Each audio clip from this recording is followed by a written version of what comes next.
Barrister রুমিন ফারহানাকে নিয়ে বাংলাদেশে রীতিমতো লঙ্কাকাণ্ড ঘটছে। বিএনপির এই নেত্রী ব্রাহ্মণবাড়িয়ার একটি আসন থেকে আগামীতে নির্বাচন করতে চাচ্ছেন, যেটি তাদের পারিবারিক ঐতিহ্য, বংশ পরম্পরায়, যেখান থেকে তার বাবা রাজনীতি করতেন, আত্মীয় স্বজনরা রাজনীতি করছেন এবং তিনি ওই এলাকার জনগণের প্রতিনিধি রূপে সংসদ সদস্য নির্বাচিত হতে চান। তো সেই এলাকায় স্থানীয় বিএনপির সঙ্গে, জেলা বিএনপির সঙ্গে এবং ব্রাহ্মণবাড়িয়া, কুমিল্লা ওই অঞ্চলের যে আঞ্চলিক বিএনপি রয়েছে সেই নেতৃত্বের সঙ্গে ব্যারিস্টার রুমিন ফারহানার যে স্নায়ুযুদ্ধ, এটা আমরা যারা রাজনীতি করি তারা কম বেশি সবাই বুঝি। তো তার যে ব্যাপক পরিচিতি, বিশেষ করে মিডিয়া জগতে, তারপর তার যে বংশীয় বিস্তৃতি বা পরিচিতি সারা বাংলাদেশে, সর্বোপরি তার নিজের বাগ্মিতা, স্মার্টনেস এবং কানেক্টিভিটি, তো সব মিলিয়ে তার যারা রাজনৈতিক দলের যারা প্রতিপক্ষ, তারা আসলে তার সঙ্গে যুদ্ধ করতে গিয়ে বা অভ্যন্তরীণ দ্বন্দ্ব সংঘাত লড়াই করতে গিয়ে 10 বার চিন্তা করত শেখ হাসিনার জমানা পর্যন্ত। কিন্তু এই যে নতুন বিপ্লবের পর যেটা হলো সেটা হলো যে তার যারা স্থানীয় রাজনীতিতে তার যারা প্রতিদ্বন্দ্বী, তারা সঙ্গত কারণেই এনসিপি এখন যারা আছেন তাদেরকে, জামাতকে রুমিন ফারহানার বিরুদ্ধে যে কোনোভাবেই তারা তাদের পক্ষে নিয়ে নেয়।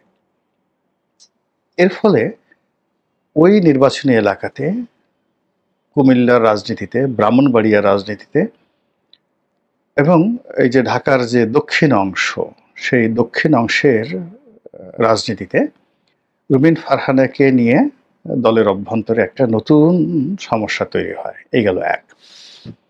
2 নম্বর হলো যে নারী যখন ব্রেইনি হয়, মানে বিউটি উইথ ব্রেইন, তখন এটা পুরুষের জন্য ভীষণ রকম একটা অস্বস্তিকর বিষয় হয়ে পড়ে, বিশেষ করে পুরুষতান্ত্রিক সমাজে। দ্বিতীয়ত, নারীদের মধ্যে এই ধরনের নারীর জনপ্রিয়তা বলতে গেলে সমপর্যায়ে জনপ্রিয়তা নাই বললেই চলে। সবাই আমাদের দেশে কি হয়, তুলু তুলু, পুতু পুতু এই ধরনের মেয়েদের পছন্দ করে। ছেলেদের ক্ষেত্রে প্রযোজ্য, আপনার অনেক টাকা থাকবে, সৌন্দর্য থাকবে, ক্ষমতা থাকবে, কিন্তু আপনি হবেন বোকা ব্যক্তি।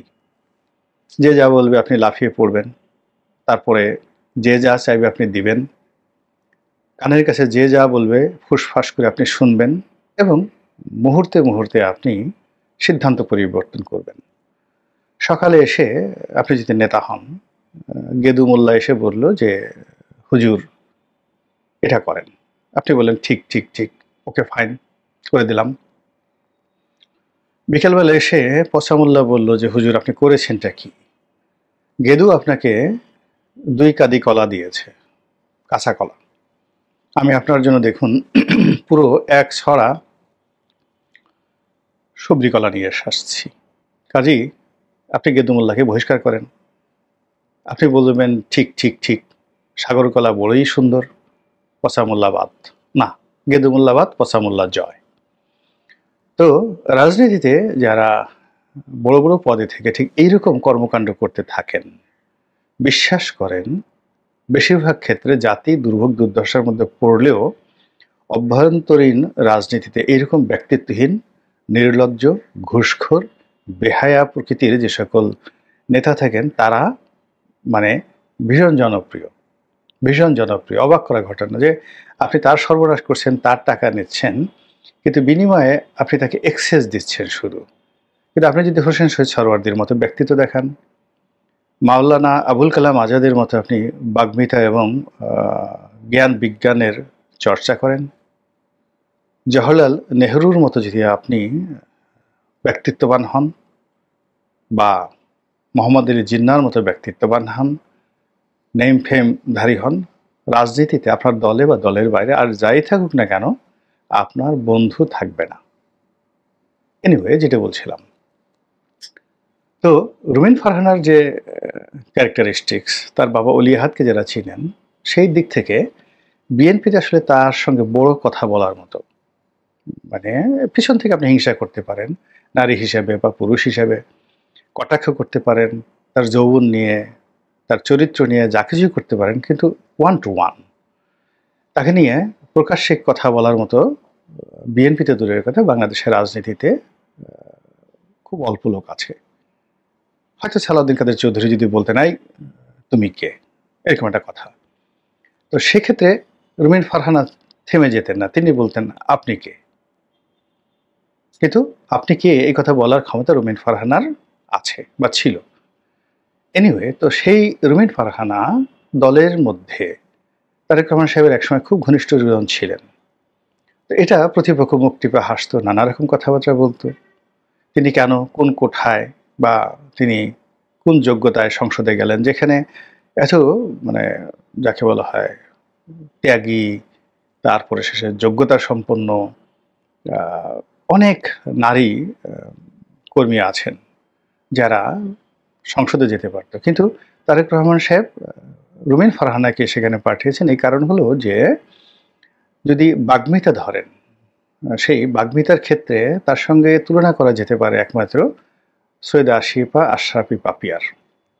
কিন্তু যেহেতু সে ব্যারিস্টার এবং বয়সে তরুণ এবং তার একটা ফ্যামিলি লিগেসি রয়েছে, সেক্ষেত্রে আসলে পার্লামেন্টে তাকে যে পাঠানো হয়েছে দলের পক্ষ থেকে, তা তারেক রহমান সাহেবের জন্য বা বিএনপির জন্য কতটা ফলপ্রসূ হয়েছে, পুরো সময়টা জুড়ে তিনি আওয়ামী লীগের লোকের সঙ্গে একদিকে ভাই ভাই হাসি হাসি সম্পর্ক রেখেছেন, আর হাসতে হাসতে কথা বলে বলে যখন তিনি মাইক ধরেছেন, তখন আওয়ামী লীগের স্পিকার থেকে শুরু করে সবাই বুঝতে পারতো না যে তিনি আসলে কি বলছেন, এবং পুরো সময়টি বিএনপির দুজন মাত্র নেতা, পাপিয়ার হাজব্যান্ড যিনি হারুন সাহেব রয়েছেন তিনি, এবং এই যে যাকে বলা হয় রুমিন ফারহানা, পুরো সংসদকে যেভাবে মাতিয়ে রেখেছিলেন, আকর্ষণীয় করে ফেলেছিলেন, প্রাণ দিয়েছিলেন এবং মানে বিএনপিকে উজ্জীবিত করে রেখেছিল।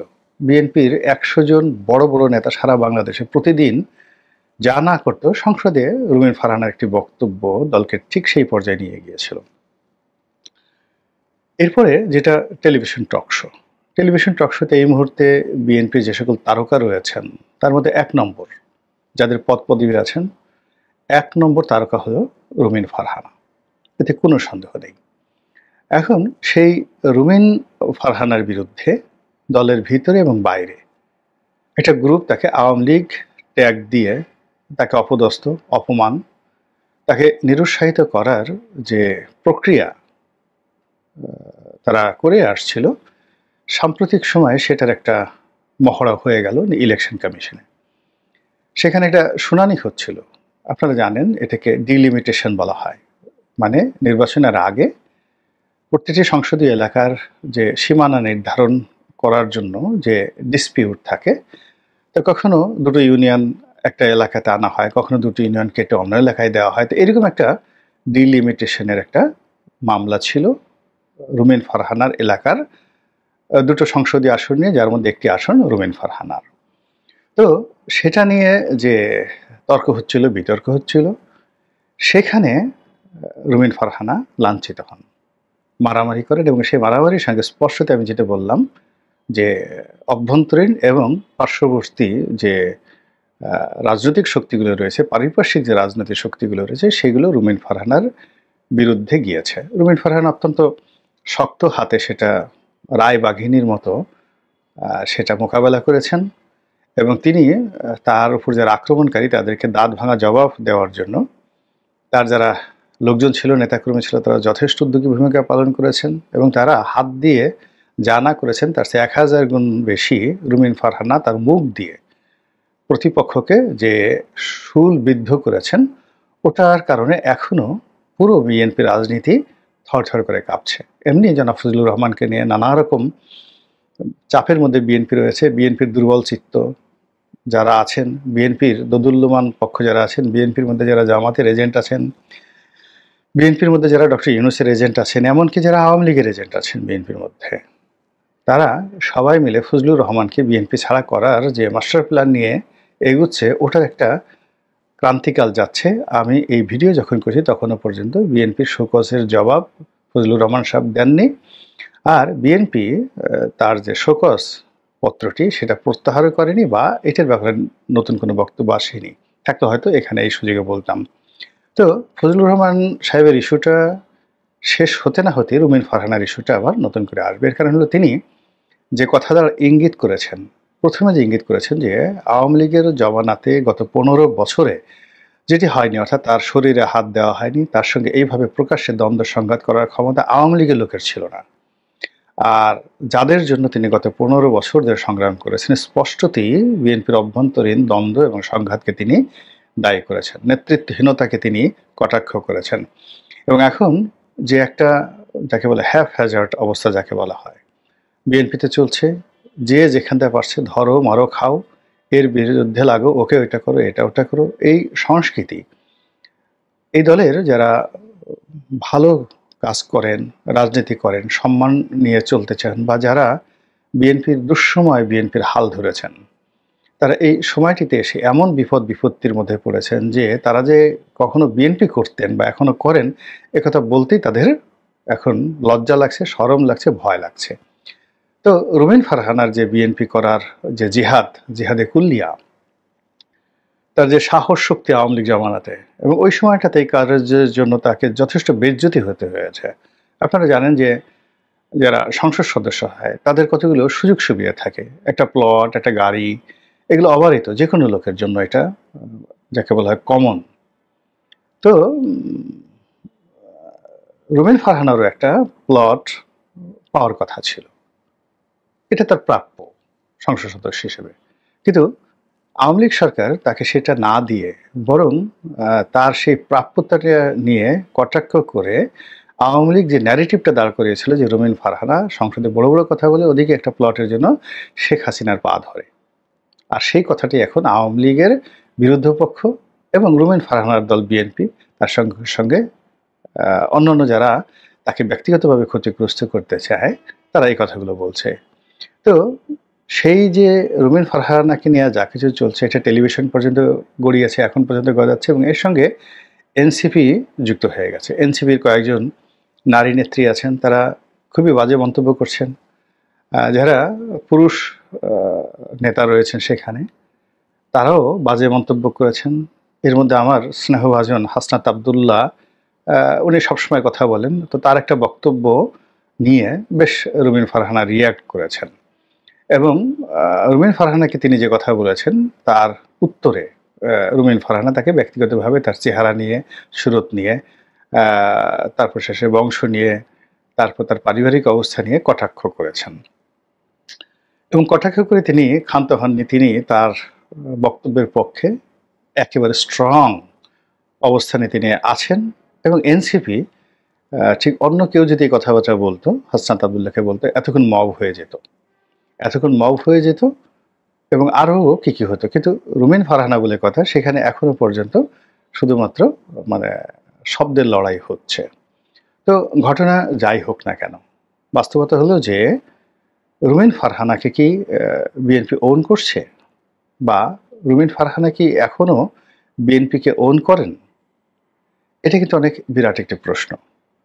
আমি বড় দুটো দল বিএনপি এবং আওয়ামী লীগ, এদের যারা শীর্ষ নেতৃত্ব যাদেরকে আমি দেখেছি, তারা যখন ক্ষমতায় থাকেন, তাদের হাতে যখন ক্ষমতা আসে ভাব বা একটা ভালো অবস্থানে থাকেন, এদের যে অহমিকা বোধ এমন একটা পর্যায়ে পৌঁছে যায় যে এদের সম্পর্কে আল্লাহ ঠিক যেভাবে বলেছেন যে তাদের বিপদ কেটে গেলে তারা এমন আচরণ করে, ভাব দেখে মনে হয় যে কোনো কালে তারা আমাকে ডাকেইনি, তারা আমাকে চিনতই না, বা তাদের কোনো কালে বিপদ ছিল না। আর এরা এত খারাপ, কত খারাপ দেখা যাচ্ছে, বলতেছে তারা মানে পশুর চেয়েও খারাপ, যে যখন তারা বিপদে পড়ে তখন তারা এমনভাবে হাউমাউ করে কাঁদে, মনে হয় যেন আমি ছাড়া আর কেউ নেই তাদের। তো একইভাবে বড় বড় রাজনৈতিক দলগুলো তারা যখন বিপদে পড়ে, আমি তো সেই বাংলাদেশের যে বৃহত্তম যে 4টি দল, জামাত, জাতীয় পার্টি, আওয়ামী লীগ, বিএনপি, এদের টপ 100 সর্বোচ্চ প্রত্যেকটা দলের যে শীর্ষ ১০০ নেতা রয়েছেন তাদেরকে আমি সেই ৮০-র দশক থেকে দেখেছি। অনেকে মরে গেছেন, অনেকে জীবিত আছেন, অনেকে বৃদ্ধ হয়ে গেছেন, আবার অনেকে নতুন করে যুক্ত হয়েছেন। কিন্তু টপ 100 নেতৃবৃন্দ যারা আছেন তাদের সবাইকেই মোর অর লেস আমি দেখে আসছি।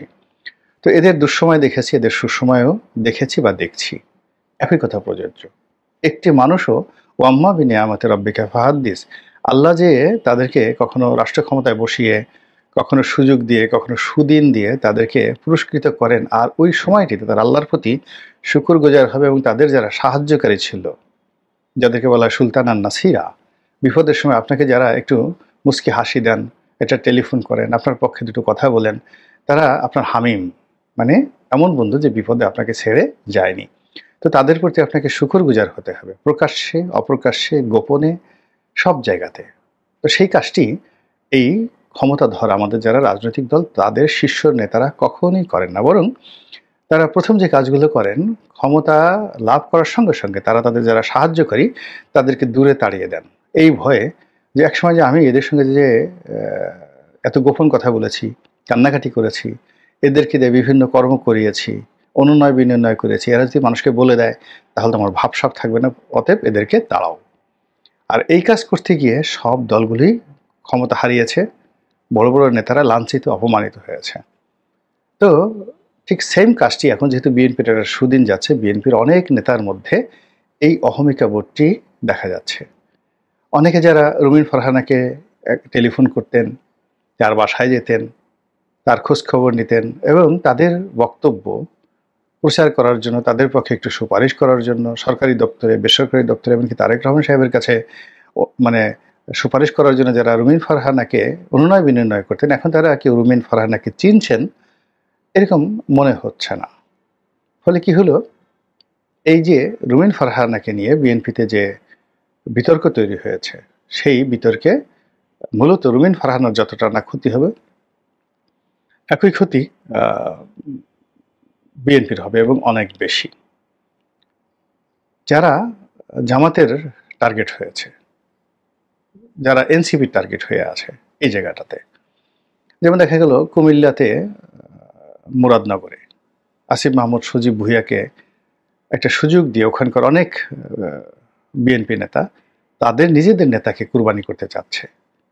এই জায়গাগুলো বিএনপিকে রিপেয়ার করতে হবে, কিন্তু বিএনপি সেই কাজগুলো না করে উল্টো যে নীরবতা পালন করছে, নিজের দলের যারা বিপদের দিনের বিশ্বস্ত বন্ধু তাদেরকে জবাই করার, তাদেরকে কুরবানি দেওয়ার বা তাদেরকে শ্মশানে পাঠানোর যে নীরবতা অবলম্বন করছে, এটি আলটিমেটলি এই দলটিকে শেষ করে দেবে।